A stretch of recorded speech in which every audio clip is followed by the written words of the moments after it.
14 December একটা ঘটনা ঘটছে যে স্বামী স্ত্রীর মধ্যে ঝগড়া হয়েছে, মুখে মুখে তালাক দিয়ে দিছে। তো তালাক দেওয়ার পর এই মহিলা তার চাচাতো ভাইয়ের সঙ্গে নিয়ে এক বিজ্ঞ হুজুরের কাছে গেছে।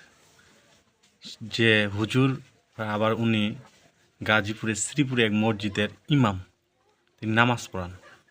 তার কাছে যখন গেছে, তিনি সমাধান হিসাবে তাকে হিল্লা বিয়ে করছে।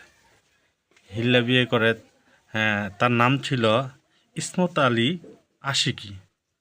এরপরে তার সহযোগী ইমাম কফিল উদ্দিন বিয়ে করার পর এর সহযোগিতায় সে মসজিদে সহবাস করার পর 1 ঘন্টার পর আবার তালাক দিয়ে দেয়। এখন একটা বিষয় দেখা যায় যে সমাজে এটা কিভাবে হয় আমি বুঝি না, আজব একটা ব্যাপার যে একজন হুজুরের কাছে গেল, তিনি ভক্ষণ করলেন। এইভাবে আমাদের যে ইমাম জাতিটা আছে এরা দুর্নাম হচ্ছে, মুসলিম জাতি ইসলাম ধর্মটা দুর্নাম হচ্ছে। এটা করা ঠিক আসলে আমার মাথায় কাজ করতেছে না। এরা সমাজ ব্যবস্থা, ইসলাম সমাজ ব্যবস্থাটা এরা কোথায় নিয়ে যাচ্ছে? এদের জন্য ইমামদের সম্মান হারাচ্ছে।